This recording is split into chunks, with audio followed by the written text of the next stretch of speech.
Olá, seja muito bem-vindo ao nosso podcast Não é do INSS. Nós estamos nas principais plataformas de streaming.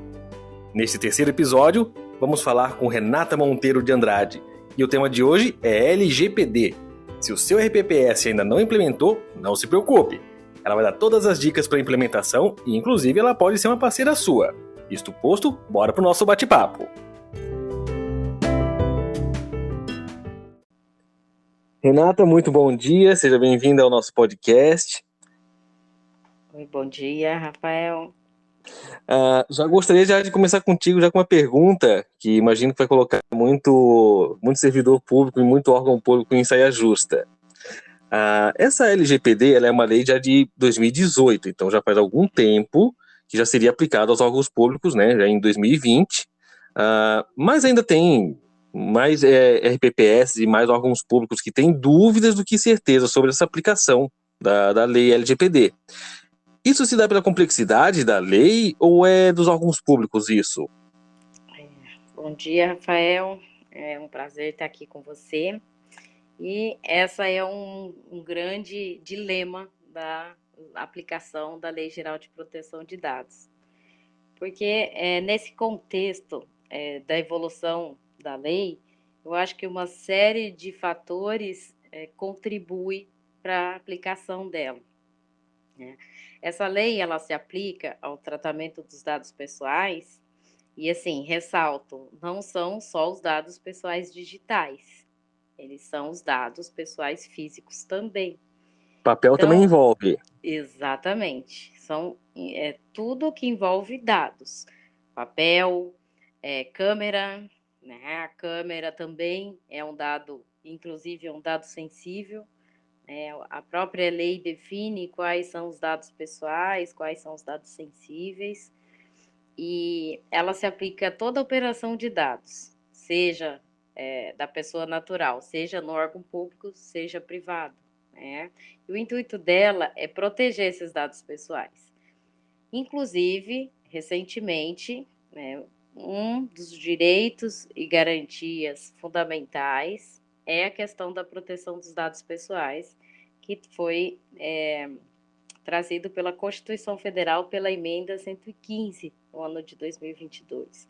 Ou seja, a proteção de dados se tornou tão importante que está lá no artigo 5º da Constituição como uma garantia fundamental.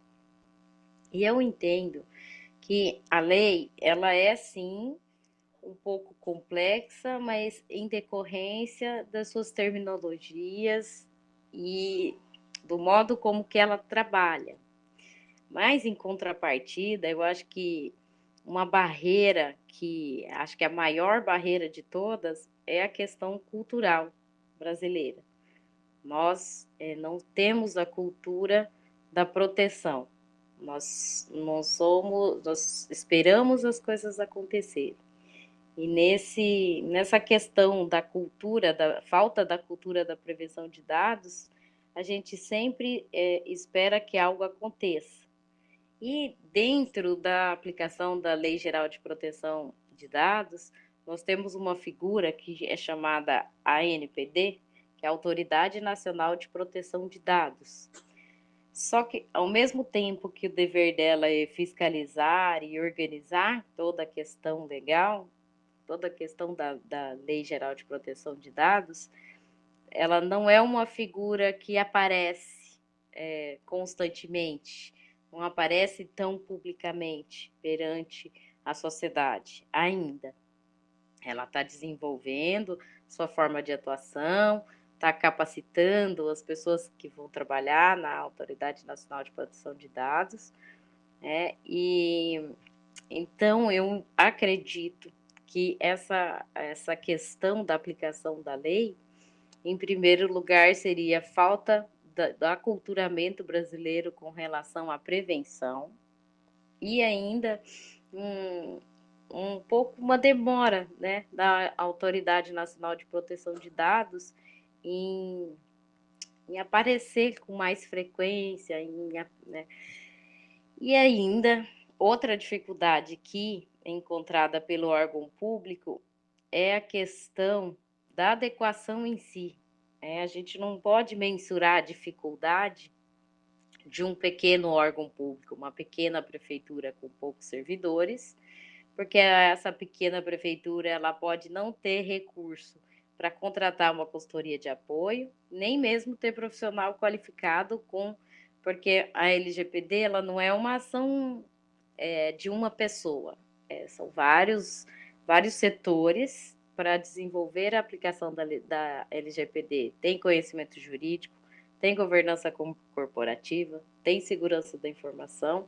Então, muitas vezes, a falta do profissional qualificado técnico também faz muita diferença nessa questão da E, aplicação da Lei e Geral de ainda, Proteção de Dados. e essa LGPD, ela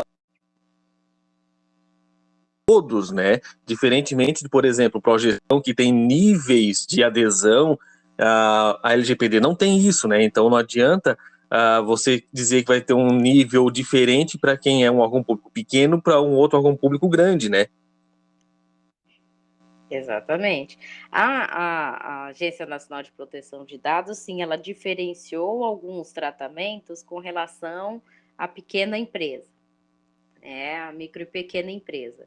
Então, bem provável que também ela vá fazer alguma distinção com relação ao poder público de acordo com as suas características, né? Ainda está em desenvolvimento porque são muitos detalhes que foram pensados e que agora estão sendo regulamentados, né? Por exemplo, eles estão desenvolvendo assim várias publicações, né, como tem um guia orientativo sobre o tratamento de dados pessoais no poder público, tem um guia orientativo sobre a aplicação da LGPD no contexto eleitoral, a segurança da informação para agentes de pequeno porte. São vários guias de orientação que eles estão desenvolvendo.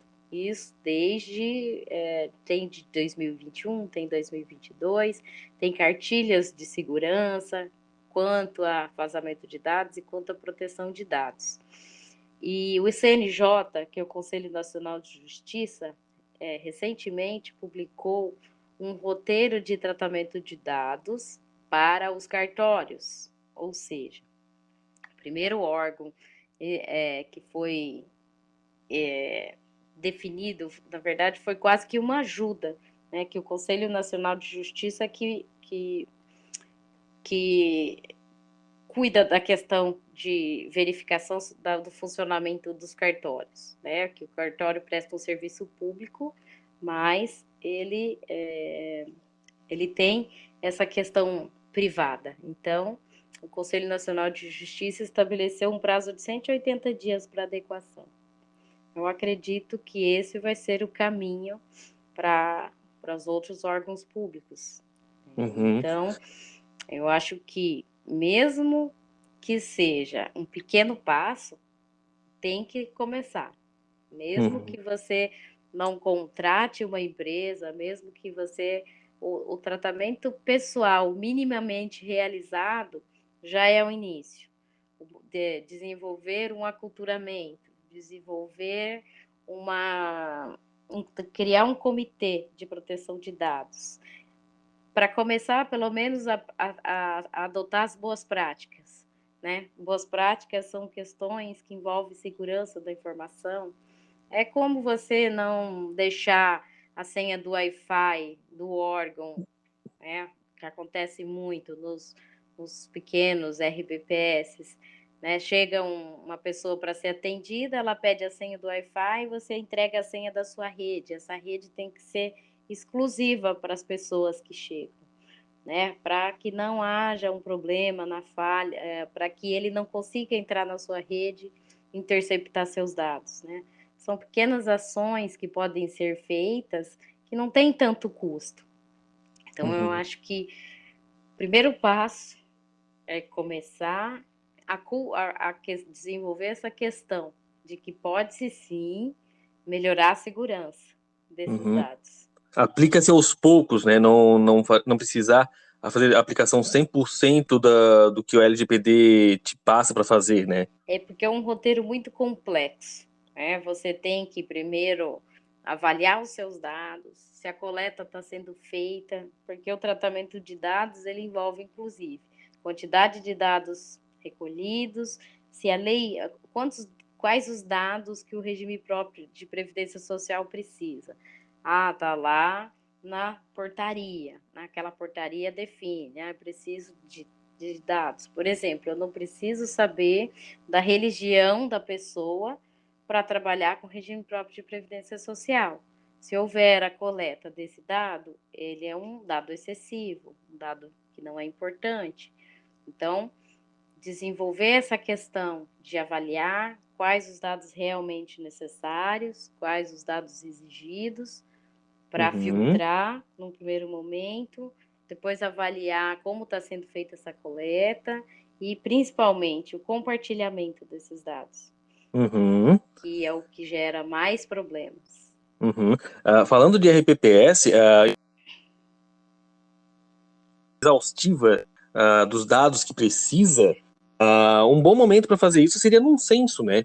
Onde a prefeitura e o RPPS já teriam que ver isso, né? Quais os dados que eu preciso coletar no censo para que eu, a prefeitura ou eu, RPPS, vou utilizar, né? Exatamente. Esse é o primeiro, porque a gente precisa de números precisos, né? Tem que ter uma questão exata. O RPPS precisa dos dados atualizados. E não é somente em virtude da Lei Geral de Proteção de Dados.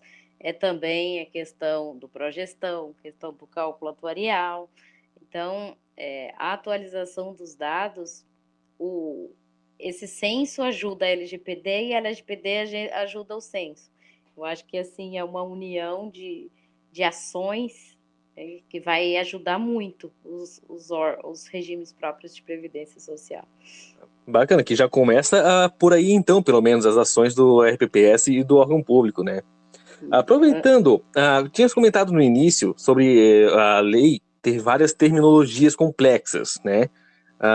Uma das terminologias ali são a figura de titular, de operador, de controlador, do encarregado. Como é que a gente consegue visualizar esses atores dentro do RPPS? Essa é uma questão bem técnica que trazida pela lei, em que não basta uma simples leitura para você compreender, né? A gente entende, né, essas figuras dentro da lei, nós chamamos de agentes de tratamento, né? E o agente de tratamento, ele é definido para cada operação de tratamento de dados pessoais. Então, a mesma organização, ela pode ser controladora e ela pode ser operadora. Vai depender da situação de tratamento de dados. Então, para eu entender essas figuras dentro de qualquer órgão, eu preciso entender toda a operação, né, dos indivíduos, da coleta de dados, né, porque assim, a própria lei define que não são considerados, por exemplo, controladores, autônomos ou conjuntos, ou operadores, os indivíduos subordinados, tais como os funcionários públicos, os funcionários, os servidores públicos ou as equipes de trabalho de uma organização, que já atuam sobre um poder diretivo do agente de tratamento. Ou seja, os servidores públicos, a gente sempre tem que diferenciar a figura do servidor público desses agentes de tratamento. Por quê? Quem que vai ser o agente de tratamento nessa situação? Vai ser o órgão, vai ser o regime próprio, vai ser a autarquia, vai ser o município, né? Sempre eu tenho que pensar nesse ente público como o agente do tratamento de dados. É o município ou o regime próprio de previdência social que vai nomear um especialista, um DPO, né, que ele vai fazer essa relação entre o órgão e a Agência Nacional de Proteção de Dados. Então, os controladores podem ser pessoas naturais, podem ser jurídicas, podem ser de direito público ou privado, né?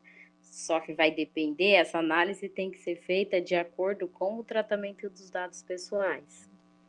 Então, quem é que pode ser esse controlador? O controlador, eu tenho que pensar que ele tem o poder de decisão sobre esse tratamento dos dados. Então, eu tenho que me perguntar, qual o motivo que esses dados pessoais serão tratados? Ou seja, eu tenho que escolher uma finalidade. Por que tratar esses dados e como tratar esses dados? Esse controlador, ele é responsável por tomar as principais decisões dentro desse tratamento de dados. Então, dentro de um regime próprio de previdência social, a figura do controlador é a própria autarquia ou o próprio município. Por quê? Diferente das empresas privadas, o que rege os dados, o tratamento dos nossos dados é uma legislação, mas é uma legislação aplicada ao órgão público. Então, eu não posso confundir a pessoa do servidor público com a pessoa do controlador. O controlador, ele vai, por exemplo, um diretor do órgão de proteção de dados, ele representa o órgão. Então, não é a pessoa do diretor que é o controlador, e sim a autarquia, que é a controladora, que sua manifestação acontece através do diretor-presidente, por exemplo. Então, Ou seja, é o CNPJ ali que está sendo o controlador, por exemplo, dessa informação. exatamente. Claro que dentro dessa questão, então, eu tenho que entender por quais razões esses dados são tratados, quem que vai iniciar esse tratamento de dados, quem que é o maior beneficiário na questão dos dados, qual que é o meu prazo de armazenamento. Então, o controlador, ele tem todo esse papel de definir conforme os instrumentos legais, né? Os regulamentos, os contratos firmados entre as partes. Então, tudo isso é definido pelo controlador. Então, ele é imprescindível, né? Porque ele traz uma definição, os elementos sociais e os meios e formas de tratamento. Claro que aí existem as outras figuras, né? O controlador, ele vai elaborar um relatório de impacto. Esse relatório é uma avaliação de todos os dados e vai verificar quais são sensíveis, quais não são, aonde eu tenho maior risco, né? A comprovação do consentimento obtido pelo titular, a comunicação à ANPD da ocorrência de incidentes de segurança, e ele tem que fornecer ao titular das informações como que ele faz esse tratamento e ainda garantir o exercício dos direitos dos titulares. Essas são as atribuições que a Lei Geral de Proteção de Dados traz especificamente ao controlador. Mas também existem mais duas figuras dentro da Lei Geral de Proteção de Dados, que é o operador. O operador, ele é subordinado ao controlador. Ele age em nome do controlador, né, e deve cumprir as instruções. Então, qual que é a forma mais adequada de resolver isso? Firmar um contrato entre o controlador e o órgão, né? Ele vai tem uma série de requisitos para que ele seja classificado como operador, né? Na prática, o controlador ele define a finalidade, os meios de tratamento e o operador faz a implementação destes, né? Então, o órgão cria define todas as importâncias e a finalidade e o operador ele vai implementar essa situação.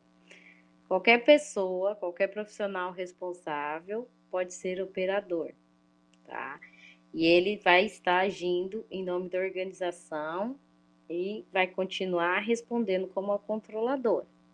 Ou seja, aqui a figura dos funcionários, dos servidores, fica mais clara. Porque quem vai responder vai ser o regime próprio de previdência, a autarquia ou a municipalidade. Ele vai definir todas as questões referentes aos dados, quais as formas de coleta e etc. E o controlador vai aplicar, o operador vai aplicar esses dados. Então, ele vai pôr na prática. Trazendo isso aí um pouquinho para a realidade, só para dar um exemplo nisso, né? Eu, por exemplo, trabalho com avaliação atuarial. Então, o controlador seria o instituto propriamente dito e eu seria o operador dessas informações, onde eu vou trabalhar com essas informações. Exatamente. Só que nem todo órgão tem a figura do operador. Perfeito. Tá? Mas Uhum. o controlador é imprescindível. Né? Ok, são bastantes atores ali. Exatamente. Porque, assim, o operador, ele vai decidir qual o melhor sistema, qual o melhor método, quais as melhores formas de transferir os dados pessoais, como eu posso recuperar os dados dessas pessoas, como é que eu posso fazer um cronograma de retenção, eu posso criar uma forma de segurança de dados, um método de armazenamento. Então, toda essa questão é realizada pelo operador, porque ele também tem a responsabilidade, né? A lei define que ele tem responsabilidades. Ele tem que manter os registros atualizados, ele tem que observar as boas práticas de governança, ele usa o conhecimento técnico para garantir a melhor execução das atividades. Embora ele não tome a decisão do que é feito com esses dados pessoais, porque quem vai tomar essa decisão é o controlador. Ele tem que seguir, né? Então, a LGPD ela não define exatamente o que faz um controlador e o que faz um operador. Uhum. Mas ela traz uma boa prática no tratamento dos dados. Então, a melhor forma de colocar tudo isso de forma clara é fazer um contrato entre a autarquia, entre a pessoa que vai ser o operador e o que ela tem que fazer, de repente melhorar uma forma ali de instituir essa função dentro do órgão e operacionalizar toda essa questão do tratamento de dados. Então, o operador também, olha que interessante, pode estar dentro do site da empresa controladora. Quando, por exemplo, você remete a essa questão da coleta de dados por um site de uma empresa, ela vai passar a ser sua operadora, entendeu? Quando Uhum. acontece um atendimento através de um órgão terceirizado, entendeu? Então, eu posso também terceirizar essa questão do operador. Não necessariamente possa ser alguém dentro do órgão. Uhum. Ele Essas plataformas também. de ouvidoria seriam um exemplo, né? De que Sim, recebem esses dados e ali mesmo já vão trabalhando com esses dados. exatamente. Então, os empregados, os administradores, os sócios, os servidores, né, são os atos que expressam a atuação da pessoa jurídica. Então, o controlador assume a responsabilidade pelos atos praticados e o operador ele tem a responsabilidade junto com o controlador, mas é o controlador que vai responder tudo isso. E ainda tem mais uma figura, que é o encarregado, que seria uma pessoa indicada pelo controlador para atuar como canal de comunicação entre o controlador e os titulares dos dados da Autoridade Nacional de Proteção de Dados. Essa pessoa, ela é conhecida como o DPO, né? Departamento Officer de Proteção. É uma pessoa encarregada da proteção exclusiva né? A função dele é fornecer os recursos necessários para que as tarefas sejam realizadas, o acesso aos dados pessoais e a operação de tratamento, mantendo seu conhecimento especializado. O controlador fiscaliza o encarregado e esse encarregado, ele tem a tarefa de centralizar toda a comunicação sobre a proteção dos dados pessoais. Ele tem que garantir que a organização esteja ciente das responsabilidades em caso de descumprimento e sugerir medidas administrativas para atender às questões da Lei Geral de Proteção de Dados.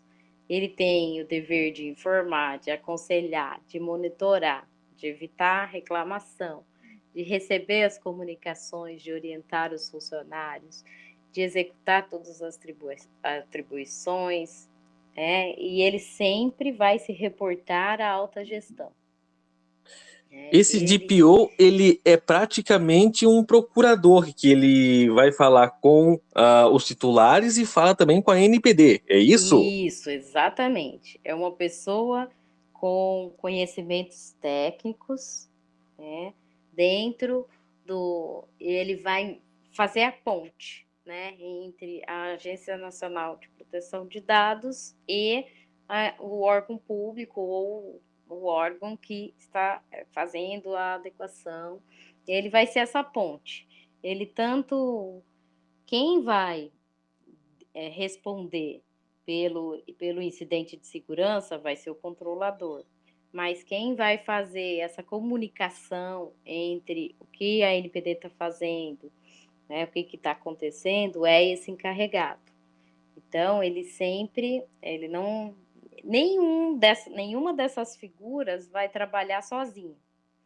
Né? Então, o controlador vai precisar do operador, e o operador, nesse caso, vai competir ao controlador as decisões, né? Por exemplo, o órgão público que precisa pagar os servidores.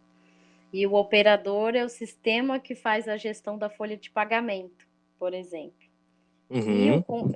E a figura do encarregado, ele é que vai fazer essa ponte entre um e outro. Não sei se deu para entender, porque é bem... E aí, assim, por que a lei se mostra complexa? Porque ela define muitos detalhes sobre a função de cada um. Então, é importante você entender a lei no contexto. E é por isso que precisa de pessoas técnicas que entendam da legislação. Não basta uma simples leitura para você compreender. Não é só eu pegar, a lei é uma lei relativamente pequena, são 65 artigos. Não é só eu estudar esses 60 artigos que eu vou conseguir implementar a LGPD. Envolve uma série de ações e de técnicas que devem ser elaboradas. Essa figura do DPO, que seria o encarregado, ele é muito mais realmente jurídico do que, por exemplo, seria de auditoria, que pelo que eu vejo não é uma função simples e que vai ser exercida. Exatamente. E essa é uma das maiores dificuldades dos órgãos públicos. Quem vai ser meu DPO? Eu vou ter que abrir um concurso para DPO, vou ter quantos DPOs eu vou precisar? Se um faltar, como é que vai? Porque não pode ficar sem essa figura. Então, existe uma série de barreiras ainda práticas para aplicação dessa figura, para criação ou para implementação dessa figura dentro dos órgãos públicos. É o que eu tenho sentido na prática, dos órgãos públicos. A grande dificuldade de fazer isso. Porque a gente entende que, sim, os olhos de fora podem enxergar melhor o processo. Com certeza. Qual será o comprometimento disso tudo? Será melhor eu pegar e preparar um servidor interno para ser o DPO? Será melhor contratar um DPO terceirizado para desenvolver isso? Mas será que eu tenho autorização financeira, questão, na prática? Então, esse é um fator que é bem... É um problema que vem enfrentando os órgãos públicos para a aplicação da Lei Geral de Uhum. Proteção de Dados. Com certeza, tanto que vários RPPS não têm uma equipe muito grande, então precisar de uma figura de um DPO, por exemplo, já provavelmente seria via licitação para conseguir o entendimento da LGPD. Exatamente. Só para você ter uma ideia, o Tribunal de Contas da União, ela fez um levantamento de dados nos próprios órgãos e foi constatado que 97% das autarquias e dos órgãos públicos ainda não estão adequados à Lei Geral de Proteção de Dados. Isso a gente está falando numa incidência federal. Você imagina a gente chegar nos pequenos municípios. Seria cada vez mais difícil. Então, é um serviço mesmo de formiguinha. A gente não pode trabalhar isso como uma grande barreira. Uhum. E sim, a gente tem que ir trabalhando um passo por dia. Entendido, entendido. E sendo um passo a cada dia, vamos para a seguinte pergunta. Muitos RPPS ainda têm dados, vamos dizer assim, offline, né? Porque a gente trabalha muito com papel ainda, a questão de ser totalmente virtual ainda não é uma realidade de muitos RPPS. Como que os servidores trabalham com esses processos, né, de trabalhar com o papel, com os dados ali que são sensíveis? Como é que fica a questão de garantia da salvaguarda desses dados? Essa é uma ótima pergunta, porque assim, a LGPD ela trata também dos processos físicos. Então, qual que é o primeiro passo, né, de qualquer empresa, qualquer órgão público que vai implementar a Lei Geral de Proteção de Dados? Mapear estes dados, né? De onde, primeiro verificar a necessidade de acordo com a legislação e depois fazer um roteiro, né, um mapa, um data mapping que nós tratamos sobre esse processo. Eu tenho que desenvolver o processamento desses dados, quais os que são necessários e de onde que eles vão, para onde que eles vão e onde tem que ficar, por quanto tempo eu tenho que armazenar todas essas informações. A partir daí, eu tenho que entender quem que tem que ter acesso a essas informações. E aí, a gente entra até naquela questão assim, eu guardo os meus dados em pastas suspensas dentro do arquivo. Esses arquivos ficam num grande salão, onde qualquer pessoa pode ter acesso, ou vai ter um arquivo com chave para guardar isso. Outra situação que pode ser feita, eu vou armazenar essas informações em arquivos, em documento. Ok, é importante, é necessário. Eu vou colocar eles numa sala e vou colocar um acesso com digital. Somente quem é autorizado a ter acesso a esses dados é que vai poder ter acesso a essas informações. Então, são formas que vai garantir a guarda da informação sensível. Aí eu vou colocar uma câmera de vigilância e só vai entrar na sala desses arquivos quem tiver realmente autorizado a essas informações. Então, o órgão público vai definir como que vai fazer esse tipo de acesso. Ou então cada arquivo vai ter uma chave, somente as pessoas autorizadas vão ter chaves. Então, essa também é uma forma, é uma recomendação de boas práticas com relação eu tenho que encontrar uma maneira menos gravosa eu tenho que evitar que esses dados sejam acessados por pessoas não autorizadas. Por exemplo, será que o entregador lá do, do almoço, se ele entrar dentro do órgão e na hora do almoço, que está todo mundo fora, ele vai abrir uma gaveta dessa e ter acesso a essa informação? Será que qualquer pessoa que chega dentro de uma sala, de um departamento pessoal, vai ver um currículo em cima da mesa, ele vai poder pegar esse currículo sem que alguém o perceba? Então, a LGPD, ela vem para implementar essa questão das boas práticas, que o papel é, sim, uma realidade muito comum dentro dos órgãos. Então, seria alguns exemplos de tratamento dos dados, né, com os processos físicos.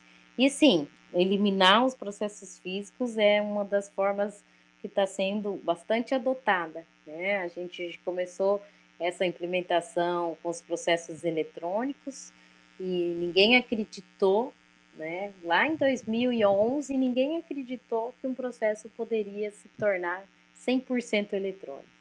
Hoje já não se vê um processo físico mais, né? Somente quem carregou 21 volumes de processo no carrinho entende o que é um processo físico e o que é um processo eletrônico. Verdade, verdade. E nessa chave que se roda, né, do processo físico para o digital, muito dessas informações estão dentro do instituto ou dentro do ente público, mas também há vários serviços de armazenamento em nuvem, que então os seus dados vão para outros países até, né? Mas a LGPD é uma lei Isso. brasileira. Como é que fica isso com a lei? Ela afeta esses dados que estão, às vezes, armazenados em nuvem no exterior? Essa é uma ótima pergunta e a LGPD pensou nisso também, né? Porque a LGPD, ela se aplica às empresas, né, aos órgãos que tem que preencher um requisito, um dos requisitos. Ou seja, ou eu ter estabelecimento no Brasil, ou eu oferecer serviços ao mercado consumidor brasileiro, ou eu coletar dados dessas pessoas localizadas no Brasil. Então, não importa qual que é o meio de operação de tratamento de dados, não importa o país sede da empresa, nem a localização dos dados, e nem mesmo a nacionalidade dos dados dos titulares. Isso é irrelevante para a Lei Geral de Proteção de Dados. Basta que o processo toque em algum momento no Brasil mesmo. Exatamente. Então, se eu contrato um serviço de nuvem lá da Austrália, ele também é afetado pela LGPD. Por quê? Porque, embora os dados estejam armazenados em outro país, a coleta foi aqui. Embora a coleta seja aqui, o serviço é para o brasileiro. Embora a coleta seja feita em qualquer lugar do planeta, é para o consumidor brasileiro, é para o estabelecimento no Brasil. Então, a LGPD também aplica-se a esses órgãos. Como é que vai avaliar essa relação? Vai ser outro processo que vai ter que ser conversado, né? Porque a LGPD surgiu de uma lei internacional, que é a GDPR. A GDPR é uma lei de proteção de dados da União Europeia, que passou a exigir de todos os seus parceiros comerciais a proteção de dados desses parceiros, sob pena de não ter mais uma relação. Então, é ela que iniciou essa implementação da proteção de dados pelo mundo. Ela que foi um estopim, que todo mundo precisa ter um acordo ou uma relação comercial com esses países. E Comércio aí, globalizado dá nisso. exatamente. E isso foi reforçado com a pandemia, né? Porque como foi a impossibilidade de estar fisicamente nos lugares, tornou com que a criação dessa relação global de processamento de informações pelo mundo todo, né? Então, eu vou ter que é sugestivo, né? É importante que façam um backup regularmente. Se esse o backup físico seria melhor do que o armazenamento na nuvem, mas se for a questão de contratar, né, um provedor de serviço de nuvem, eu tenho que avaliar se esse serviço oferecido atende aos requisitos de segurança de informação estabelecidos pela LGPD e eu analiso os requisitos de acesso de cada usuário, né? Então, eu utilizo também técnicas de autenticação multifator para acesso aos serviços de nuvem relacionados aos dados pessoais. né? Dentro até a ANPD, ela traz uma cartilhinha de como se prevenir, né? Como que você protege os dados, coloca dispositivos de segurança, mantenha um backup offline, evite colocar os arquivos que tenha dados confidenciais ou privados, cria uma partição criptografada nos recursos, coloca a senha nas pastas. Então, são uma série de boas práticas que, com certeza, um profissional de segurança de informação vai conseguir, né? Que aqui a gente fala de uma multidisciplinaridade muito grande dentro dessa questão. Mas o nível de segurança tem que ser trabalhado por um profissional técnico especializado em segurança de dados. Ele tem que entender o fluxo desses dados e avaliação para onde que ele vai e onde que ele vai ficar e por quanto tempo. E de quem vai ser a responsabilidade no caso desses dados forem acessados por alguém não autorizado. Então, é sempre importante entender que não existe privacidade sem segurança da informação e não existe LGPD sem segurança da informação. Então, tudo isso é importante para a aplicação da LGPD e a gente não tem que enxergar a LGPD como mais uma barreira criada, e sim como uma forma de proteção até seus dados, né? Seria isso, se você tiver mais alguma consideração, alguma dúvida, deu para entender exatamente como que é essa questão. Dentro do Deu. regime próprio de previdência social, uma das questões que a gente verifica dentro dessa é a questão dos cookies, né? Que tem que ter uma autorização das pessoas que estão fornecendo os dados e quando eu envio esses dados para fora, existe o tratamento internacional de dados, a LGPD também cuida disso. Então, eu tenho que ter atenção a todas essas informações e uma garantia que está sendo bem armazenado e de maneira segura. Essa parte dos cookies talvez seja algo que nós vimos mais gritante realmente de acontecer, né? Porque como a gente acessa várias páginas ao longo de um dia, a gente viu essa mudança de a cada site novo ter essa permissão de armazenamento de cookies e tudo mais, né? Isso é um requisito da LGPD. Eu tenho que ter um tratamento na questão de coleta dessas informações e autorização. Então, Uhum. pode ter os cookies? Pode, né? Mas desde que a pessoa autorize e que a pessoa saiba que eles existam. E é esse o principal problema. Porque hoje, com a questão da inteligência artificial, é tudo uma programação. E eles Uhum. deixam programado e você que sinaliza se você não quer. Né? E não o contrário. Uhum. Né? Então, você que acaba compartilhando sem querer. E é isso. Voltamos àquela máxima lá do início. Qual que é o problema maior? Questão cultural. Exatamente. Renata, uma última pergunta. Ainda na figura do DPO, como é uma realidade que muitos RPPS acabam não tendo pessoal para poder ter um DPO ali internamente. Conseguem contratar você para conseguir fazer esse serviço e ter no RPPS ou mesmo na prefeitura essa ponte entre a agência e os titulares? Sim, é uma figura. Claro que para ser, não é para ser DPO, você tem que fazer todo um treinamento, são várias etapas, são várias provas, são vários órgãos que fazem esse treinamento para DPO. Então, sim, esse DPO, eu posso ser o DPO, por quê? Porque eu tenho as certificações, eu tenho o desenvolvimento e o conhecimento técnico para desenvolver essa atividade.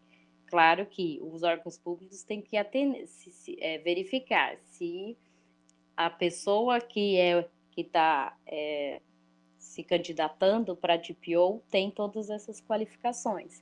Então, ela tem que ter uma certificação e ela tem que ter o conhecimento técnico, pode ser na área jurídica, pode ser na área de sistema de informação, desde que ela tenha o conhecimento de todas as formas de controle, de atuação, né? E toda entender todo o processo para aconselhar. Então, esse serviço pode ser assim terceirizado, pode ser contratado externamente, né? Pode ser uma consultoria, pode ser tanto pessoa física quanto jurídica.